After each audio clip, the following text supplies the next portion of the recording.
Welcome to MotoGP's 75th birthday and Enea Bastianini, the Tyre Whisperer. Welcome back to Motorsport 101.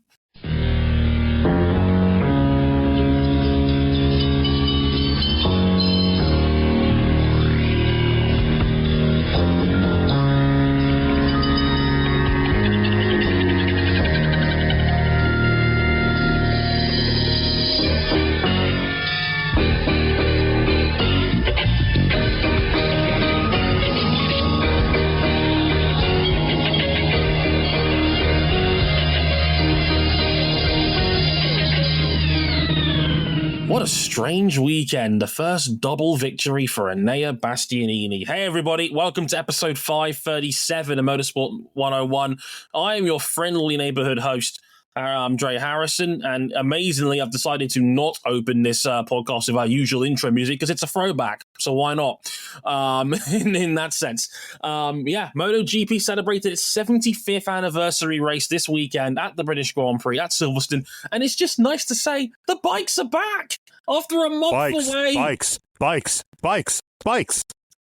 Yes, the bikes are back. They have kicked ass, and we had a completely average and modest British Grand Prix to celebrate it. Isn't that great?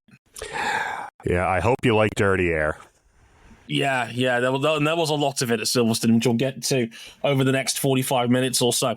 First and foremost, let me say hi to, welcoming back, Mr. Cameron Buckley, who amazingly is recording this episode in a unique way. Please tell us more, Cam.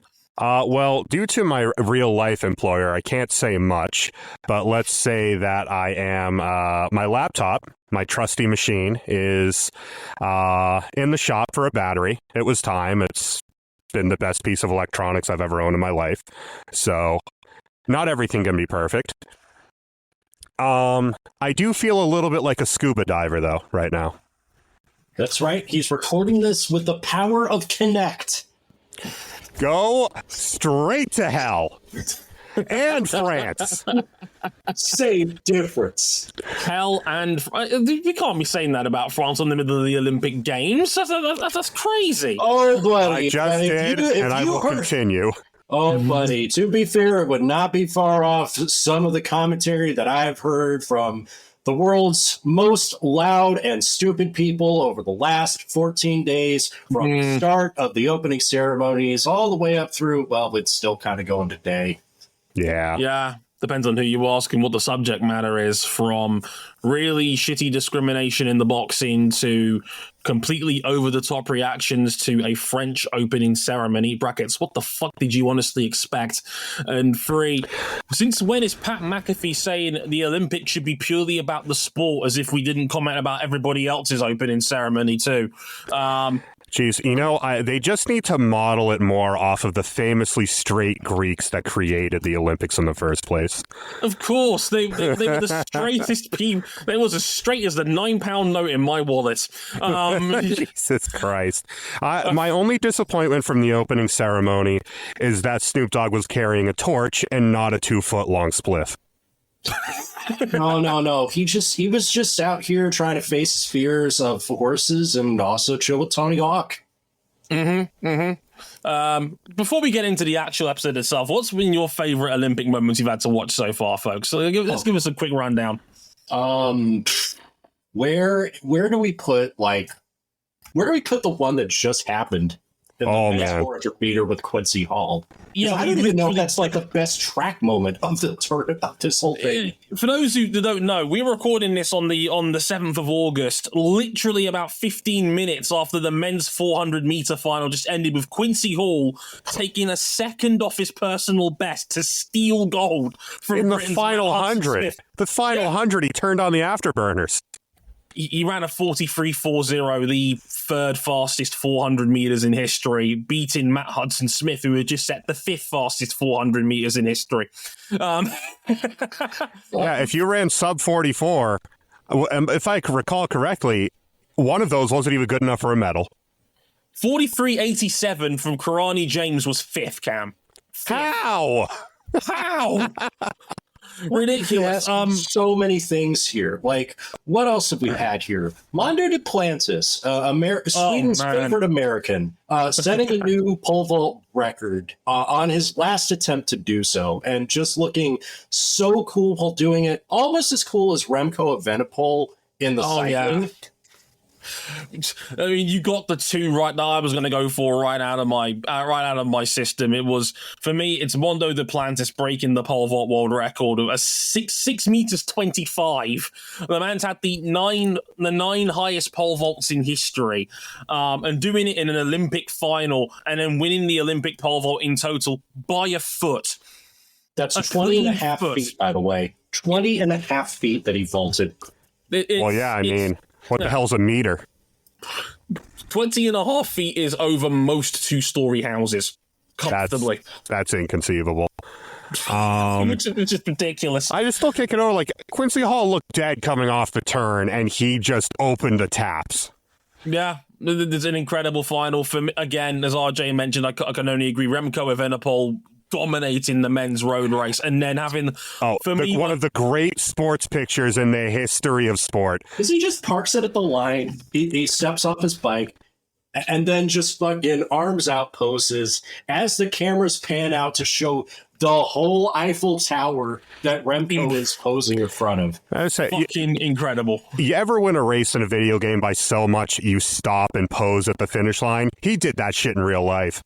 Yeah, he won that men's road race by over a minute, and then one of the all-time great sports pictures. It's like Usain Bolt when he wins in Moscow with the lightning bolt coming down outside the stadium. There's one of those 1 in a million sort of shots that you will never get again. Remco Evenepoel, who already, only like less than a month ago, was third at this year's Tour de France, only beaten by two all-time greats in Jonas Vingegaard and Tadej Pogačar, has just he became the first man ever to win the Olympic road race and time trial.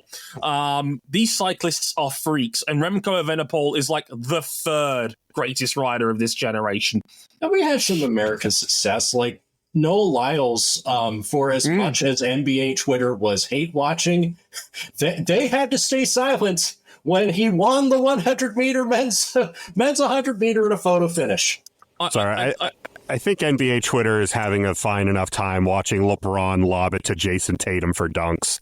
I think we're doing just fine over in the USA. I mean, we expect that. Yeah, but NBA Twitter is hating, hollering, all in the dancery most of the time. Like, I love Noah Lyles mostly because, as Bomani Jones rightly said on his podcast, The Right Time, the man has all the Ds. ADHD, dyslexia, depression. He has all the Ds. And the man is a huge nerd. And that's why I love him. He's a massive Yu-Gi-Oh fan for those guys who don't know. He is an anime weeb like so many of us our age. He's as Bomani Jones says, one of these new dudes. And when he was at the trials, the man literally pulled out a Blue Eyes White Dragon out of his race suit. I love this dude. That's elite. That's the aura of this man. 27 years, like Konami. If you're good enough to give Antoine Griezmann a Yu-Gi-Oh partnership, you can give one to Noah Lyles, as far as I'm concerned. Like, yeah, but I know you have money, despite all the times that you say you don't. We're in a world where Yu-Gi-Oh tournaments still don't pay cash prizes. That's how fucked up Yu-Gi-Oh's competitive scene is. And yet you have a walking star who loves your product right here. Do something with him. Noah Lyles is fantastic. Love that. I guess the best Konami can do is just like another Yu-Gi-Oh pachinko machine. Hit the lever. Enough. I guess. Enough fuck Konami news. We have bikes to talk about. Yeah. Thank God for them. Also, it's been like really refreshing. Yes. It's been refreshing getting back into skateboarding for the first time since I was a literal preteen. It's been great. Just all of it was fun. The girls are like doing stuff at such a high level that people twice their age couldn't do consistently, which, God, I feel so proud. But yeah, we got to talk about some motorcycles. Otherwise, we're going to get derailed here very quickly. One more note about that. I love that Great Britain had the oldest man in the Olympics, in the Olympic team was 51-year-old Andy McDonald. You did not have... He chose to go play for Great Britain. He's ours too. Just like Michael Johnson. Well, to be fair, if I will take that trade, I will take that sharing deal. It's shared custody, man. If we get Michael Johnson, who is in the UK for BBC Sport so much now at this point, you might as well be half British. We can have Andy McDonald too. It's a bonus prize. And yes, he's 51-year-old Andy McDonald represented Team GB in that men's park contest. Fun fact, he was older than the combined age of all of the women's park tournaments. Oh my God. Yeah. By 4 years. Just pointing that out. Well, my arthritis just kicked in every joint. Yeah, so should we talk about a 75-year-old motorcycle racing series now? I think now would be... Oh, yeah. Absolutely. Let's get some vitality back in our bones. First, Dre, tell us about all the great places you can find this podcast if this is your first time listening or if you're just coming back. Indeed. You can find us on youtube.com/motorsport101 if you want to listen to all our podcasts on the medium of YouTube. You can follow us personally on Elon Musk's failed racial baiting business investment at motorsport_101. No. Keep it going. Keep the slander going. Advertising hostile, suing for people for no reason, free speech, my ass failed business investment. Meddling with the US election and in UK politics while coming out with mad batshit conspiracy theories while dead naming his daughter while also not having any of his other 11 kids be able to speak to him's business investments at motorsport_101. Or if you want to follow us personally, you can at Drake, fuck Elon Musk, Harrison 101, at RJ O'Connell, and at C Buckley 917. Did I mention fuck Elon Musk? Because fuck Elon Musk. Anyway, someone's got to tell Elon that like you can have more polygons in real life, and the frame rate of the real world isn't going to go down. Precisely. Also, you can follow us on our website, motorsport101.com. You can follow us on there if you can, including some written content as well. We've got bonus stuff on this great big race weekend, including a mid-season review on MotoGP so far, written by yours truly. If you want to read that, you can. If you want to see how I ranked the throwback liveries, you can as well as part of the DRR on this very race weekend itself. And if you really like us, you can back us financially on Patreon, patreon.com/motorsport101. If you back us at the $5 level, you can listen to all of these episodes early. If you upgrade to the $10 tier, you can listen to them live as they're being recorded. Interact with us in the chat as we record as well. That's a very, very cool thing. And shout out to Rory O'Dunn, who subscribed to us a couple of days ago. There's another Rory O here? What the fuck? Yes, there is. We have doubled our Rory O count, as you can tell. Big thanks to Rory for backing us on Patreon. Thank you very much, my friend. Much appreciated. We're all going to share in the share pain that neither of us can put in the apostrophe in our legal surnames into most computer forms because they're not recognized. This is anti-Irish discrimination, man. Anti-Irish noises being made as me. And shout out to Steve, who's also in that chat as well. Hi, Steve. Good to see you, buddy. Thanks for listening. Get ready to learn computer formatting error. All right, we've diddy-daddy for nearly 13 minutes now. Let's get into the MotoGP British Grand Prix.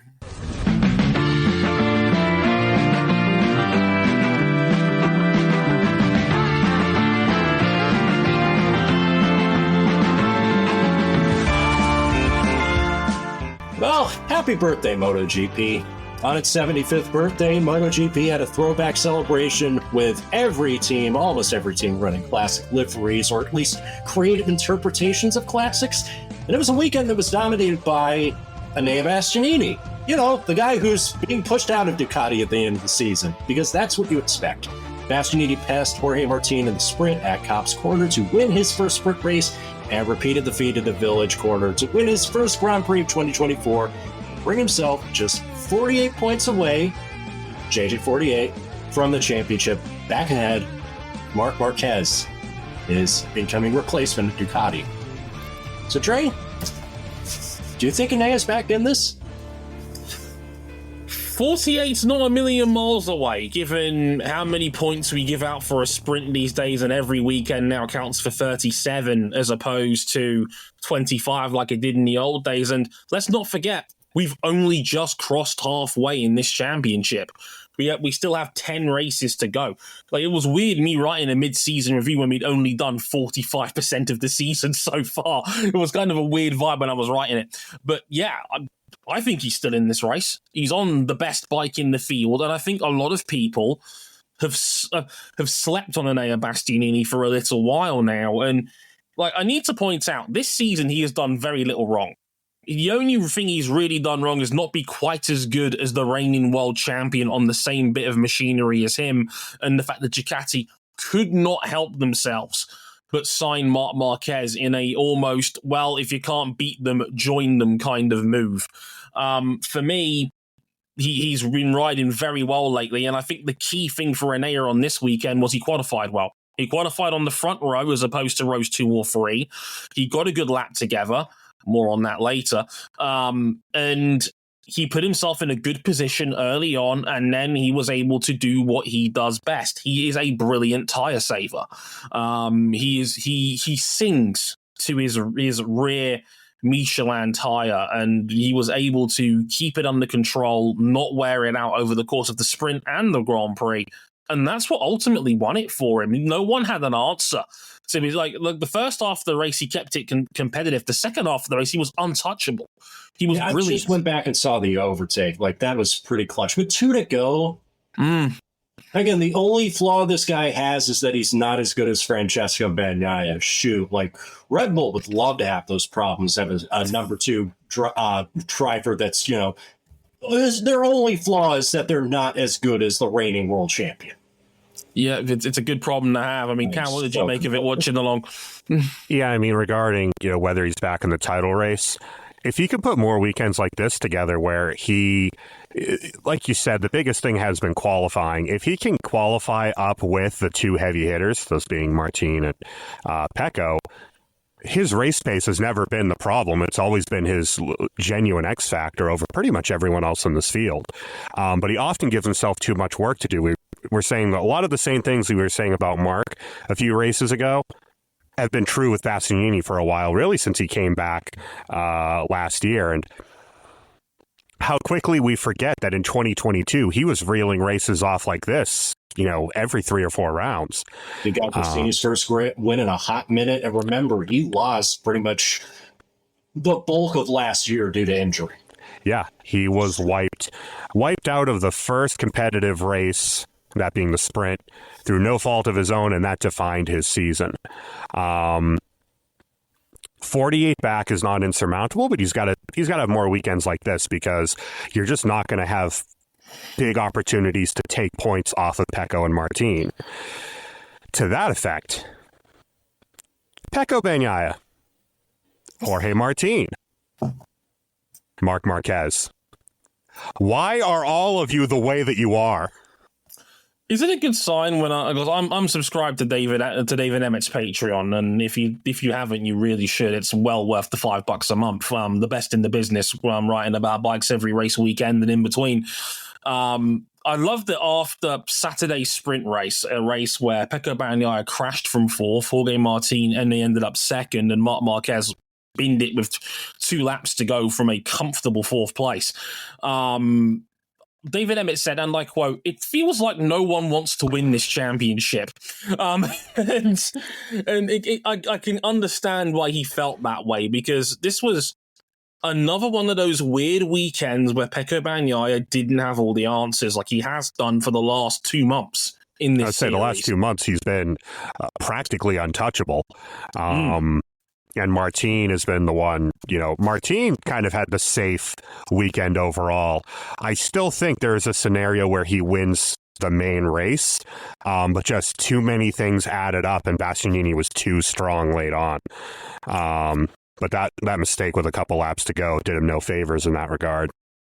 For me, I have to disagree with you on that one a little bit there. I think, given that Enea ultimately won that race by over 2 seconds, I think the delta when it came to passing would have been overtaken, no matter if Martin had made that mistake or not. Enea's pace in the final 3 laps was a different planet compared to the two men behind him. That's exactly it. We've seen Martin root his tires before in races where he probably didn't need to, and he dropped off a cliff with a few laps to go. It's just, not the end of the world for weird. Martin. Yeah. He beat his main, so he's back in the title lead for now. Not much of a margin, is it? 3 points. Yeah. 3 points for Dale. But it really this is just another championship once again where so many people are dropping points here and there. Just, Pecco has 2 completely unbeatable months, and then he has a weekend where he's just off. He threw it up the road in the sprint.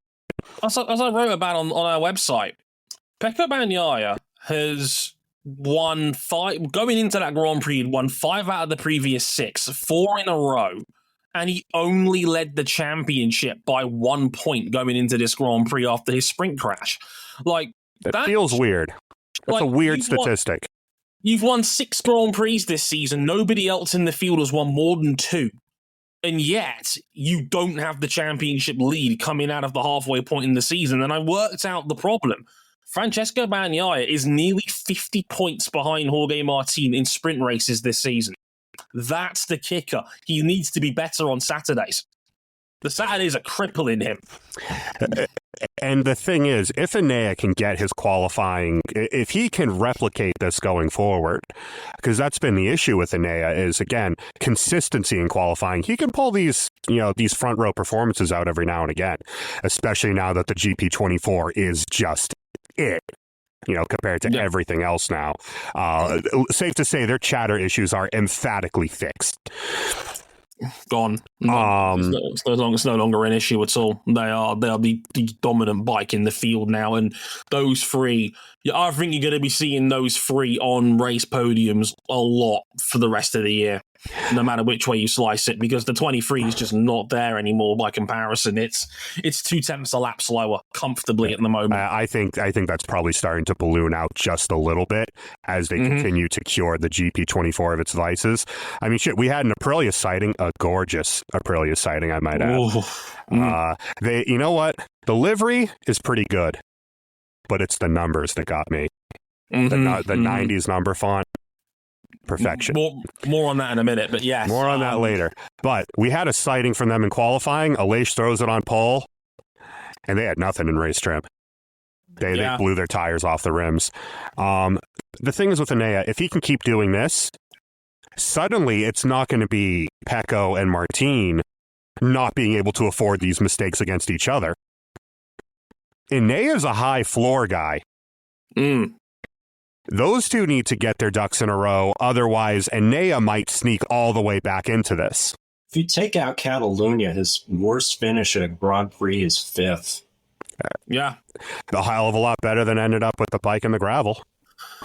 And I was going to say, if you're Ducati, you're in quite the pickle here when you think about the situation you're in, politically speaking.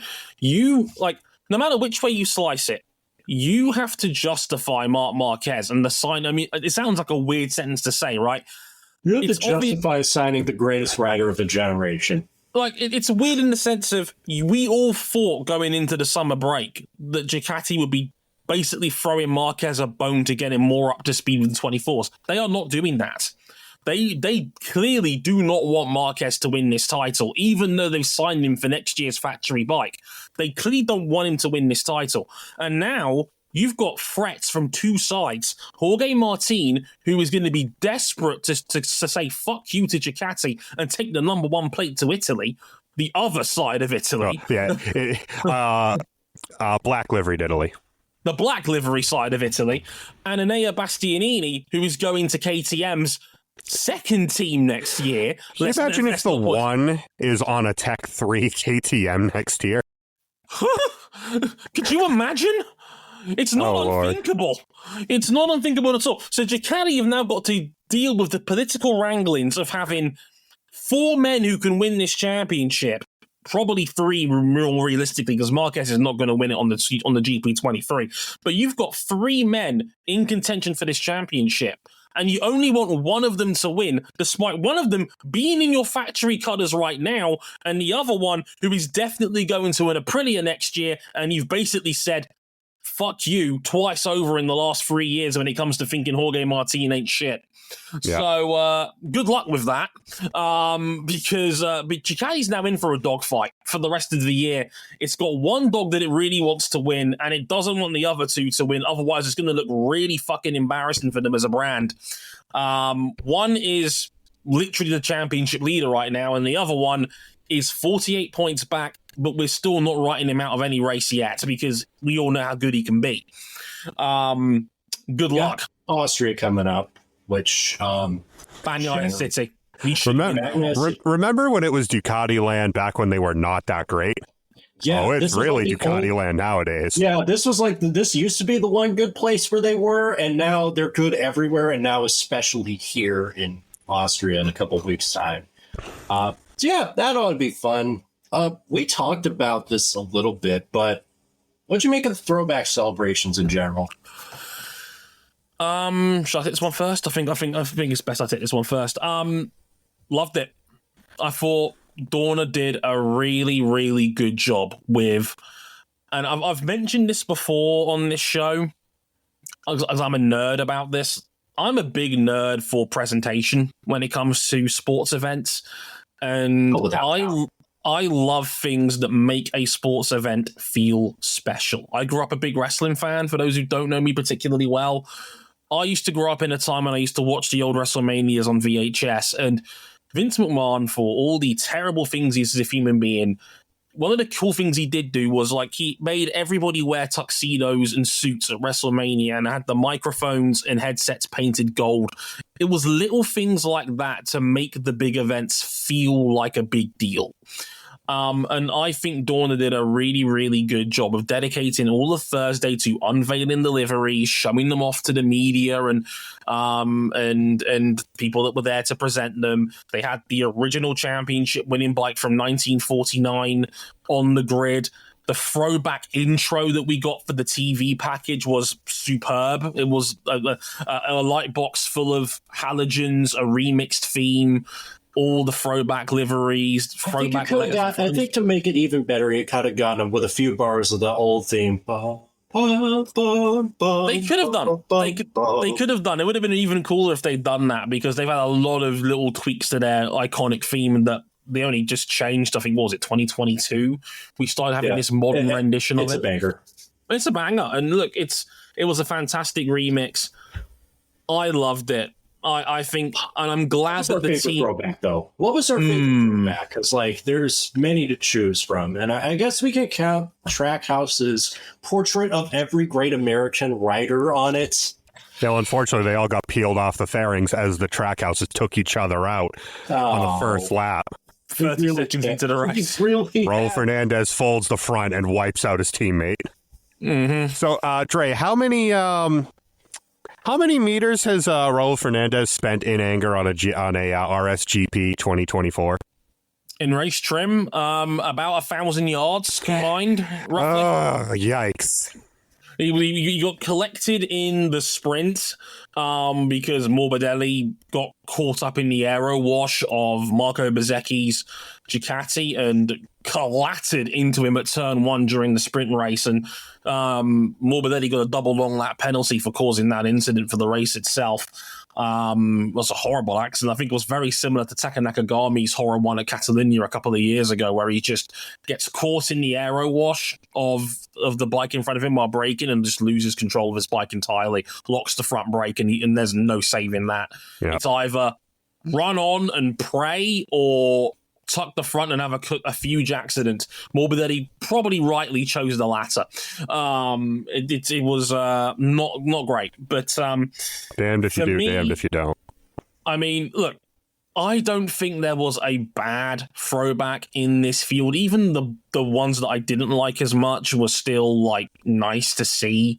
There were some cool ones like KTM threw it back to 1983 with theirs, and I'm a sucker for white liveries, but they were all good liveries. Just some of them weren't so great as throwbacks because, of course, not everyone, not all of these teams have huge heritage to draw on, really. Yeah, like VR46 was the one that pissed me off because I was like, you have a museum to pick from. You have all of Valentino Rossi. You have all of Valentino Rossi's history and lineage and special liveries and helmets and creative designs. You chose a helmet design from 2018, like past his prime, Rossi. Like. Well, they weren't going to pick a Rossi era Ducati livery, now were they?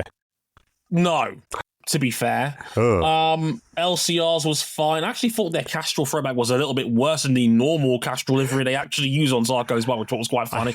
I think that's praise for how good the regular livery is, because it's one of the best liveries anywhere in racing right now. Yeah, the Hondas looked so good. And how dare you stand where they stood? How dare you paint that bike like an NS500? How dare you? Though. It was beautiful. It was my favorite visually. I think everything was in the right proportion. And unfortunately, that bike was practically retconned out of existence when Johan Mir retired and Luca Marini got a 16-second tire pressure penalty. Even though he would have been in the points. And then the truck for the team broke down on the way home. Nothing is good here. Yeah, was there bad... Okay, let me clarify. Were there bad Hondas before this era of bad Honda that they could have possibly thrown back to? There was a couple bikes in the end of the 80s that were fast but utterly brutal. This one's just brutal. I'll tell you what, a Rothman's livery would have gone hard, but this one, it's real nice. The Aprilia one was... Oh my God. For me, the factory Honda and the Aprilia, those two were just perfect. I'm not even throwing back to top class. We're talking 250s, back when the middleweight class was not just a stepping stone. It was a world championship with equal weight all to its own. Max Biaggi's Black Beauties. Yeah, that was my personal gorgeous favorite. Bikes.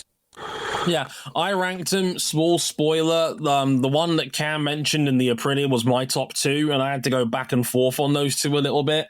The Honda was stunning with the Freddie Spencer throwback. I think it was to 1983 when he won the world title with Honda. Was beautifully proportioned. Tell you what made a couple of those liveries too. The classic yellow number plate. Yes. That was mandatory back in the day, where you had to have the yellow plate and the black numbers on them. Pure retro cool. Could not have done a better job if they tried. Back in our day, where we let our riders pick their own numbers. Yeah, I was going to say. And for me, my number one was Aprilia. It was a throwback to the Chesterfield Aprilias of the mid-90s when Max Biaggi won 4 250cc titles back in the day. It was just the gloss black, the old Aprilia logo being used, and they used the exact same numbering from Biaggi's championship-winning bike back in 93, which is a gorgeous just touch. Tied the whole thing together. It was just, they understood the assignment. Other high points, Yamaha's, all they needed to do was take the damn monster stickers off the front of it. It would have been right with the top two, because absolutely, you cannot go wrong with a classic white and red racing stripe Yamaha. You can't do it. I don't know. Is it better than a yellow and black Yamaha? Both are equal levels of, for those of you who have been on our Discord, the picture. Grazzini's was fantastic. Yeah. Throwback to Fausto's championship winner. Yeah, we saw it a couple years ago. They busted out again. And you know what? That's still great. The tribute to Fausto Grassini's 125cc world title back in 1987. God rest his soul. Beautiful throwback. The silver fuel tank. And detail. It's a shame, because I feel like they understood the retro Ducati assignment better than the factory Ducatis did, because we got a throwback to the original modern Ducati, the GP03, which on its own, Marlboro livery, feels like you can't go wrong with it.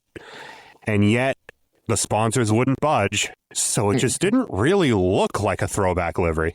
I guess this brings us to the other part of this discussion. It's just like, for most parts, they nailed it. And like, look, NASCAR was the one that got in on it first. They did it best. They're still doing it better than everybody. The point where if you're jumping in now, you're jumping in too late. Yeah. And what's cool about NASCAR throwback weekends is like, if you're not a big sponsor, like a lot of smaller, less recognizable sponsors will still warp their image to match up to other companies that aren't their own. And they will do this frequently. It feels like in MotoGP, they won't do that. That's why I feel like it'll never happen Formula One. Well, and it feels like a couple teams worked around that. I mean, the KTMs, well, we've had a white Red Bull in recent times, so the livery just worked. Yeah. I wasn't a big fan of the huge Red Bull sponsoring across the entire fucking fairing, but besides that, the color scheme was fantastic. Yeah. I thought the Premax looked fantastic as well. A red and black tribute to Angel Nieto. Angel Nieto. Yeah.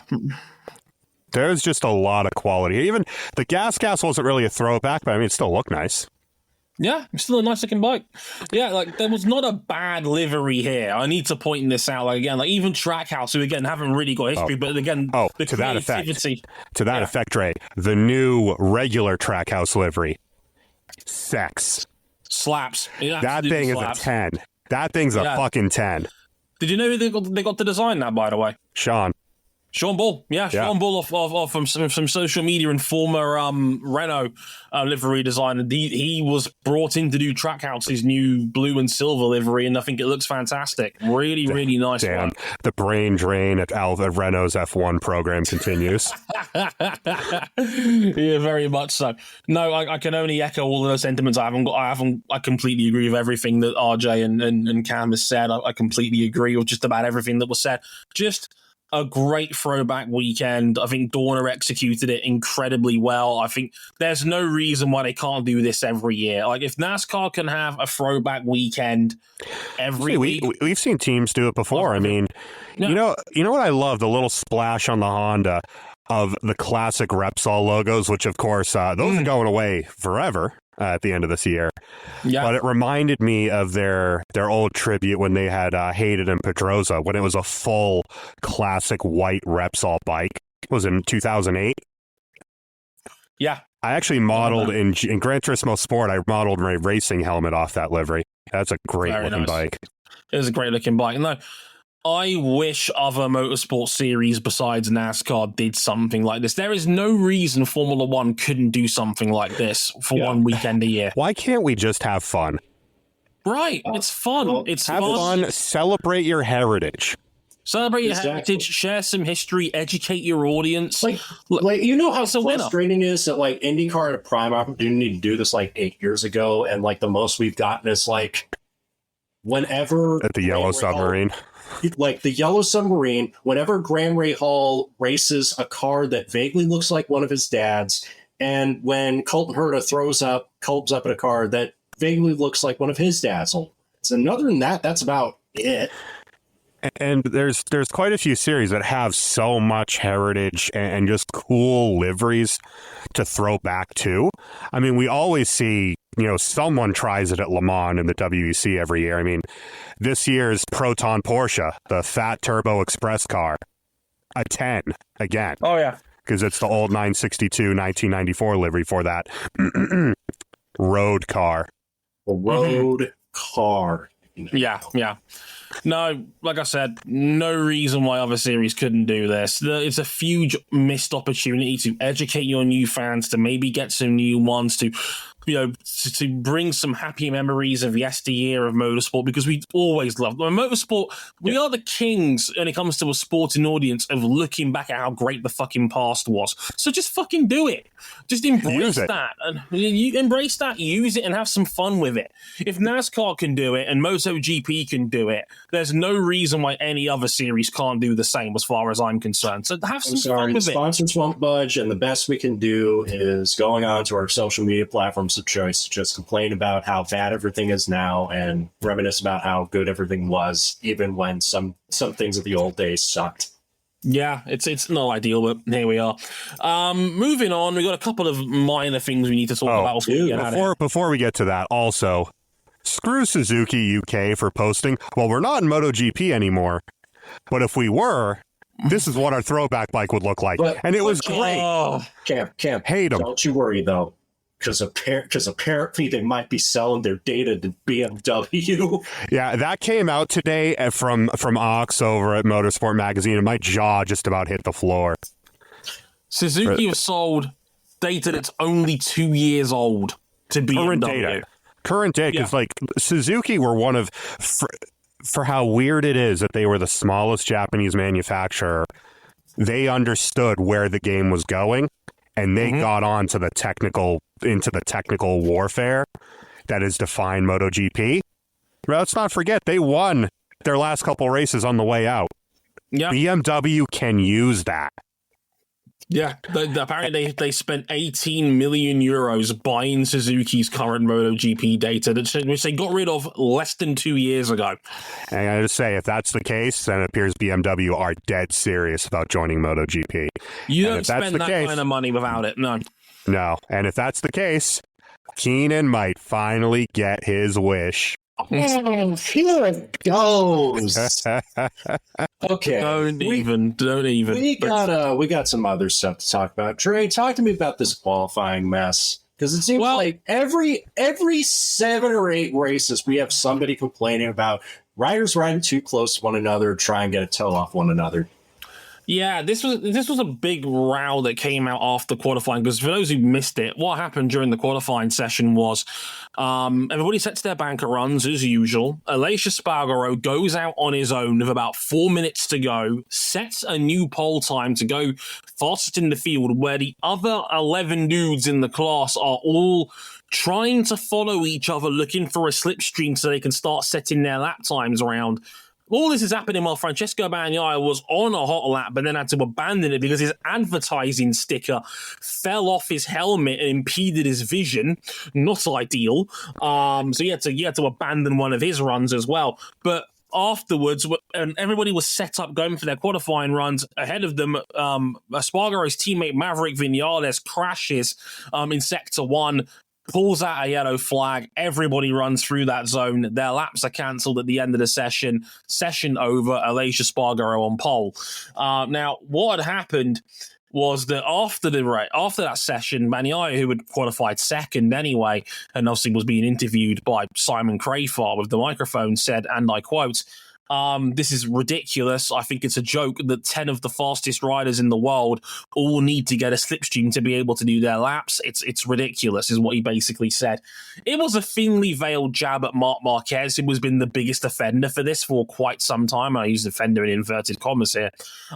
Jack Appleyard asked Marquez for his opinion later on in the afternoon, and he said, "This is how the racing has been, and this is how it will always be.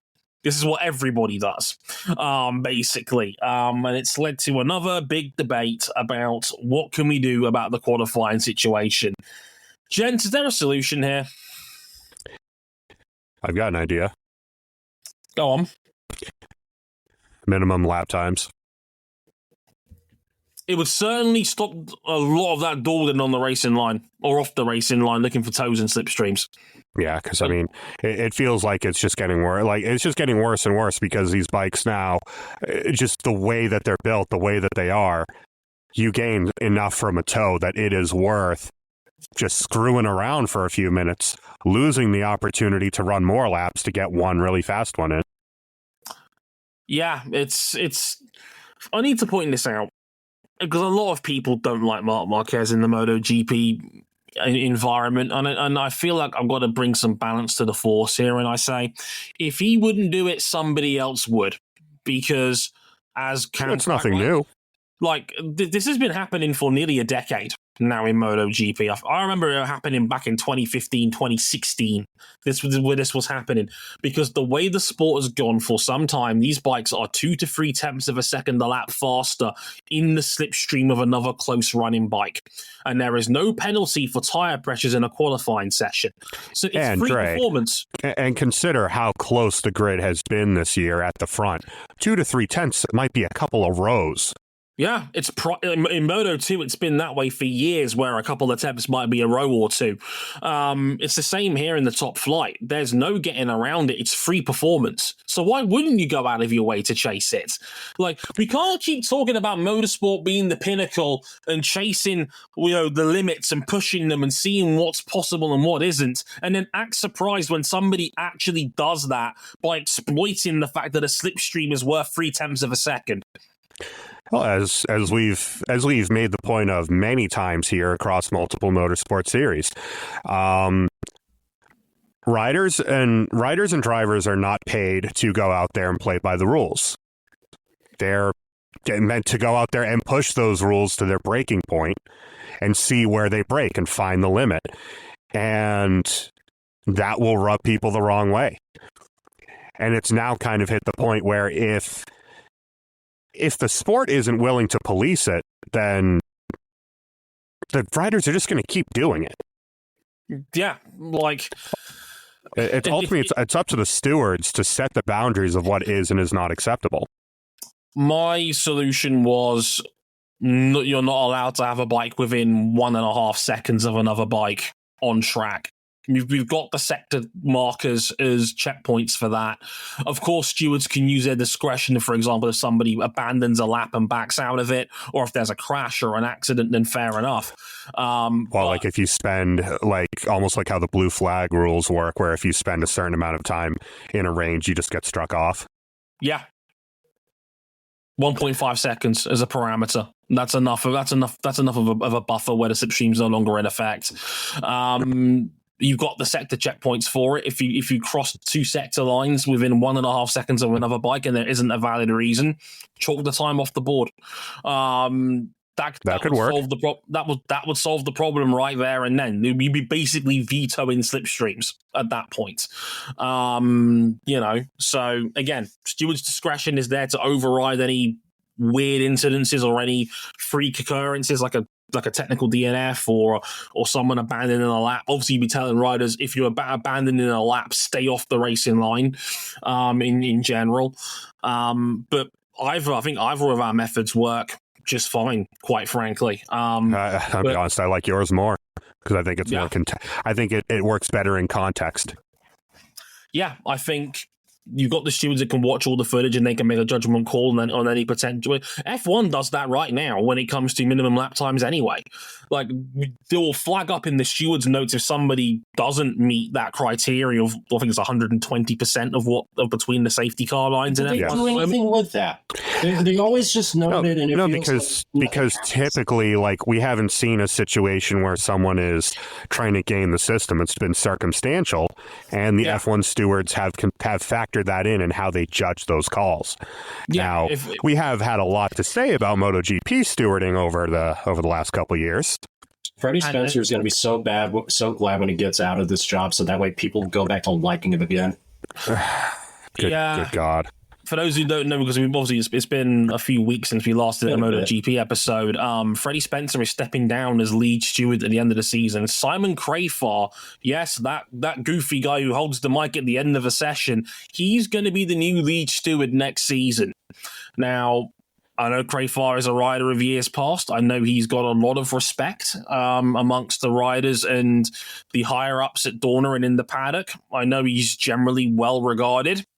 Apparently, people are very keen for this move to happen. I know Freddie Spencer has pissed off a lot of people and the media. And unfortunately... What are you talking about? We've never disparaged him on our show. No, me neither. And there's no way bigger platforms that name themselves after what we call these events would ever go out of their way to diss Freddie Spencer on social media on a regular basis.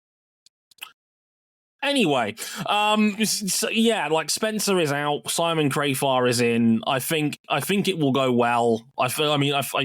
Crafar's a former rider. He's kind of had a bit of a conflict of interest given his future job, but he's talked about it on broadcast that he wants to make things quote unquote safer. We're all dancing around it. It just feels like that respect is a currency, and currency does it spend itself. Like, they will like this dude now because he has all the criteria. Well, motherfucking Spencer had all those criteria too. Absolutely. There's no reason why Freddie Spencer couldn't have done the job, but he's been university panned as lead steward since getting the job. Yeah. And some of it has been way too far. Some of it has been absolutely deserved. Like with most internet dialogues, the reality is somewhere in the middle. Probably leaning a bit to the right in terms of generally being a bit unfit for purpose. It's not. I think there's been more bad than good with Spencer, unfortunately. But I mean, this is a man who got death threats and other journalists throwing personal insults towards him on social media when he made debatable mistakes. So it's never gone over well with people how Spencer's been as lead steward. And again, I hope Simon Crafar's gets off on the right foot with people. Again, like as RJ Corradi points out, it's not like Spencer wasn't well liked or wasn't popular before he got the gig either. So I'd say he was a tremendously popular world champion. Yeah, so I look at this and I go, I suspect a lot of mates rates are being played here when they talk about, oh, Simon Crafar gets it, he's going to be great. And I'm like, you all thought Spencer was going to be great until he actually got the job. So let's, hold fire a little bit. It could be an improvement. It could be an improvement, or it could just be another case where, like with Formula One, they just have a new guy to yell at that's not Michael Massey. Pretty much. Also, I need to point this out. I mean, congrats to Fabio Di Giannantonio. It was finally confirmed today that he will be riding a GP25 next year with the VR416. VR416 will officially be Ducati's customer team next year. They get a GP25 for their troubles, and it's going to Digia as he leads that team. Davide Tardozzi also confirmed as well to the media that Frankie Morbidelli will be going home to VR46 next year as well. So that is a confirmed lineup, which also guarantees that Fermin Aldeguer will be going to Gresini next year alongside Alex Marquez. That's the only Ducati seat left that is not taken. So that's 3 big pieces of silly season confirmed and locked in for next year. And shout out to Digia, man, because the man's been riding really well. He's deserved this. He really genuinely has. Trey, from a dead man walking this time last year, now he's going to be on the only non-factory official, the GP25. What a turnaround. And he's had to do it himself. Yeah, and we all thought, hang on, was this all Frankie Carcecchi last year when he unlocked some performance out of Gresini's bike last year and Fabio ended the year mad hot? Was this just a fluke? And no, he's been the second best man on the GP23 all year. He's been in the top 5 on occasion. He's riding really well. He has completely undone Marco Bezzecchi's stock from last year. Which is crazy because 2 years ago, I was the only guy that was brave enough to pick Martin Bezzecchi to win Rookie of the Year in MotoGP. Yeah. I went with Di Giannantonio. I did too. Things change. Look, we were innovators, but we were too early. Yeah, we were a year out on this. But he's been terrific this year. I mean, the only person quicker on a GP23 has been Marc Marquez. And even recently, it hasn't been that much of a gap. Gigi's been really, really good. So props to him for, basically resurrecting his career from practically nothing with 3/4 of last year to go. Like this whole VR46 team is like a duo of people who have salvaged their careers from the depths. And look, maybe you could argue Frankie Morbidelli's getting too many chances because he's a nice enough guy. I want to see it work. It seems like he's been generally getting a little bit better as time's gone on. Look, he came into this year injured and with practically no time on anything resembling a Ducati. and didn't really get to grips with the bike until like 5 or 6 races into the season. Mugello, he said it was the first time he felt like he was properly up to speed, and that was like round 6. Yeah, so he has been getting better. I hope I continue to see him get better because I've been saying it for years. Frankie Morbidelli is better than this. Absolutely. We saw it. We saw him finish runner-up in a championship less than 5 years ago, and yet the injuries took all of that from him. To see him start to chip away at it again, I want to keep seeing more. Indeed. Also worth pointing out as well, and this is more of a selfish Dre point here, attendance for this weekend, not great. I think you're sugarcoating it. Sunday drew 42,000 people, which it's a lot of people in a lot of venues. Like 42,000 at a baseball game, that's a good day at the baseball park. But the problem is Silverstone Circuit is not a baseball park. It's huge. RJ, it's down 13,000 from last year. Yeah, it's down 25% on last year, and I need to point out, like, Silverstone's capacity normally has a 1 before that figure. Yeah. So, I mean, I thought because here's a quick story. They were at 41,000 in 2022, and a lot of people rightly pointed out, hang on, that's catastrophic. Silverstone heard the message. They really went hard on the promotional aspect of things. They cut the ticket prices a little bit. They added some musical acts to the weekend to make it a bit more of an overall weekend vibe. It worked. They went up to 55K, and I'm like, okay, that's a step in the right direction. You got 14,000 more. You've gone back to 42 after keeping the musical acts from last year. And I need to point out, you're moving this race next year. Like, the British Grand Prix is going to be May next year. It's going to be May 25th. Now, for those who are up on your motorsport, you may have already figured out that's weekend of classics. That's the Monaco Grand Prix weekend. That's the Indy 500 weekend.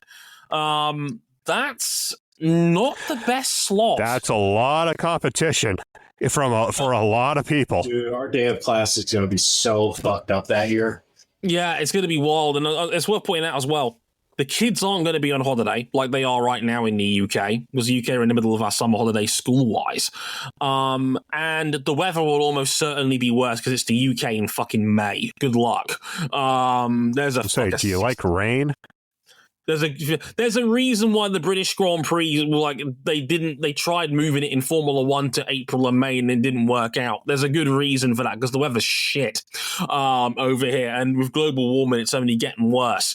So it's either going to be 30 degrees or it's going to be pissing down with rain. There'll be no in between for running a British Grand Prix in May. But the sport has got a big promotional problem in the UK. And it actually is alarming, because I think this is arguably MotoGP's 3rd biggest audience in terms of cultural relevance and concentration of fans. Like, the UK is bursting with bike fans, like, and bikers in general. We got a very strong... It's a motorcycle-loving nation. Yeah, we love bikes. We grew up with people like Barry Sheen and John McGuinness being our heroes. Carl Fogarty was my cultural hero of my era when World Superbikes was the biggest biking series in the world. Like, we love bikes. We have loved bikes for 50 plus years in this country. And the fact that we're only getting 42,000 to a MotoGP race weekend in August in 2024 is poor. It's shambolic. It's objectively bad. Like, it's... And friend of the show, Kevin Walsh, made this point on Twitter this morning, and he pointed out a lot of the places where this sport is doing. You've got Spain. You've got that safe, Spanish promoter base, Spanish audience, big name stars like Marc Marquez and Pedro Acosta in Spain.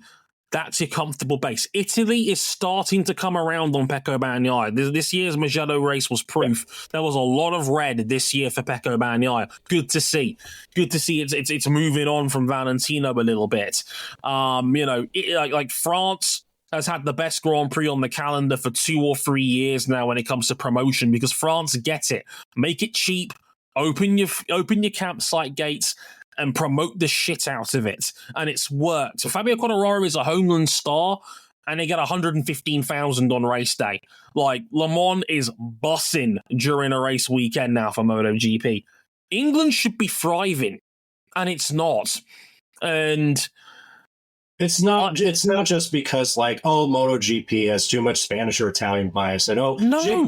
Jake Dixon is going to fix this whole problem if we just put him on a top-class bike. Jake Dixon, people did not know who he was. This is the problem, right? I'm coming down to the problem here, right? This is just my opinion. I'm spitballing here. Dorna and TNT Sports, who now has the rights to MotoGP in the UK, and I need to point this out. TNT Sports, to their credit, is the best coverage MotoGP has ever had as a sport. As much as Eurosport was what I grew up with Toby Moody, Julian Ryder, Randy Mamola, Neil Spolders, it was sporadic on Eurosport. Sometimes you only got races. Sometimes you didn't get qualifying.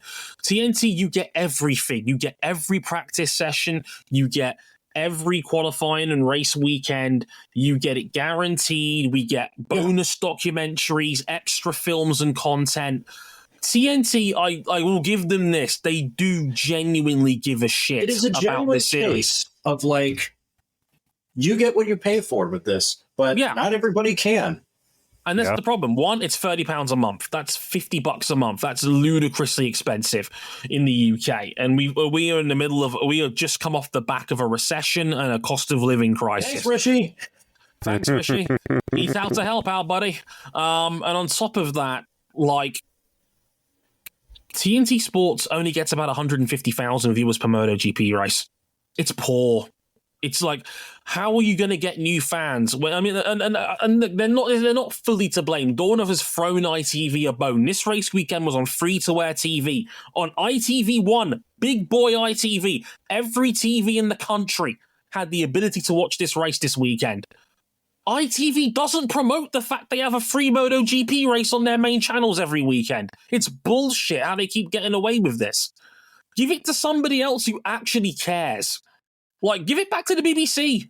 They got 1 million viewers every weekend they were having a MotoGP Probably race not this weekend because, other stuff's happening on the BBC family networks, but, like, I get you. But like, you need to give it to some... If those showing it don't care, and we've seen this with, God, how many racing series, if you give it to someone who doesn't care, the product's just going to suffer, and then you just lose viewership. Yeah. Yeah, and I need it needs to be in the hands of someone, of an entity with passion for what they're trying to show. And that's the problem. I think MotoGP as a sport, Dorna as a promoter, I hope when Liberty finally completes this deal, probably sometime towards the end of this year, they take note and they take some of the F1 template and what's worked, because what F1 has done brilliantly well in the last half decade and MotoGP, I think, has genuinely struggled with.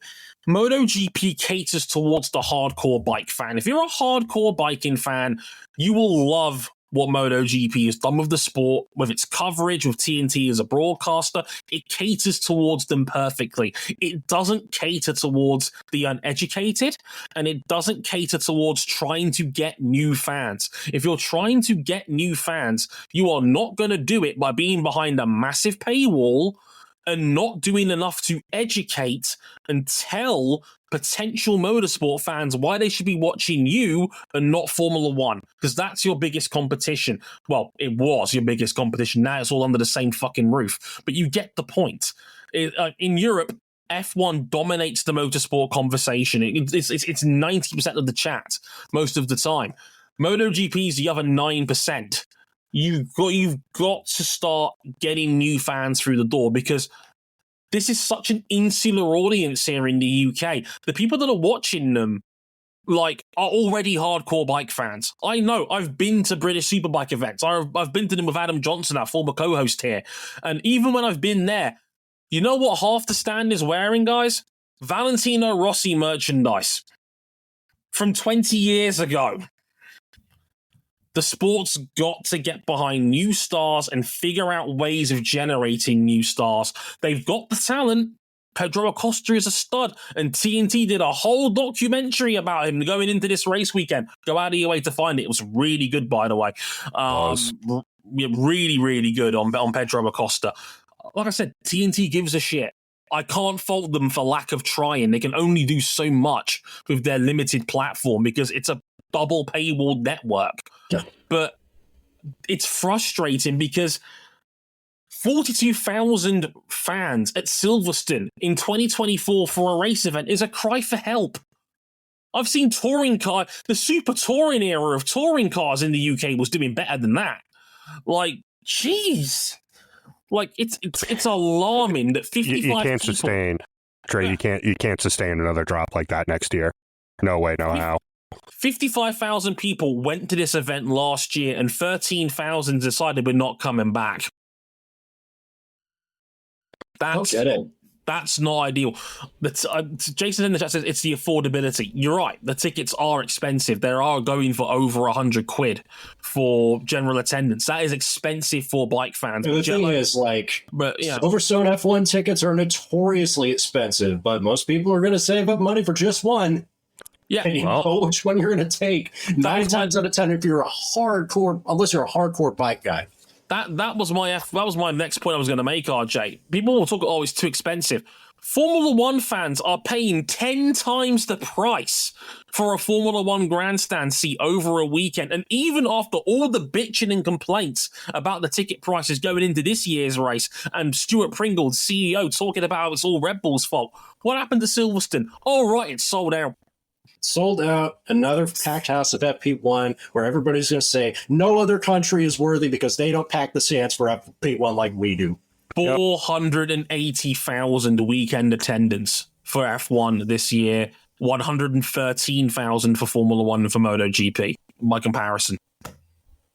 It's a quarter of Formula One's turnout over a race weekend.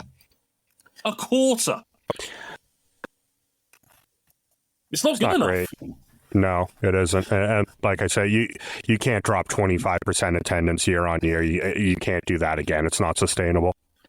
It's not a matter of having too many riders from one part of the world or not having enough riders from the UK. It's a lot of factors that are part of this. This whole country fell in love with an Italian. It's got nothing to do with where the talent is coming from. Like, the sport, and this is partly Dorna's fault, the sport has never gotten over Valentino Rossi. He's been the vocal point of this sport now for 25 years, and he's been retired for 2 of them. It does not matter. He was still the biggest needle mover this sport has ever had. And most sports fans here who are bike fans in the UK still adore him. They still wearing that merchandise in the stand. They still are repping the Rossi yellow and blue. Like, the sports has never overcome that. Marc Marquez is the nearest we've had to a transcendent star since then, and he still destroys the rest of the field when it comes to social media numbers. Right? But he had to be an 8-time world champion to do that. Well, he's and at his best, he's been out of commission for years. Yeah. Just ridiculous. Ridiculous. We're enjoying it, at least. We're enjoying it. And we've got a title race on our hands, and that's fantastic. MotoGP is back next week for the Austrian Grand Prix. We're taking a week off over here in M101 Towers because we haven't got any major series to talk about this weekend. They're all on holiday. Yeah. Yay! We get a week off. So we'll be back in a week and a half's time or so for the MotoGP race in Austria, as well as I think it's Formula One at Zandvoort the week that's after. Their return. So yeah, we'll be back to full range as well, because IndyCar is back next weekend at Gateway as well. So that'll be one that's worth talking about as they get into their run-in with 5 rounds to go. If you're a fan of the website as well, by the way, my run-in breaking down all 7 IndyCar, in my opinion, 7 IndyCar title contenders will be up on the website this weekend in the run-up to Gateway. So do check that out if you haven't already. And we'll talk about it next week, because in the news that Canapino is gone from IndyCar as well. he is out of there at Juncos Hollinger Racing, as Jason quietly reminds me. So we'll talk a little bit about that on next week's IndyCar episode on Gateway as well. But until then, I've been Dre Harrison, they've been RJ O'Connell and Cam Buckley. Until next time, thank you very much for listening, and we'll see you next time. Sayonara. Later, y'all.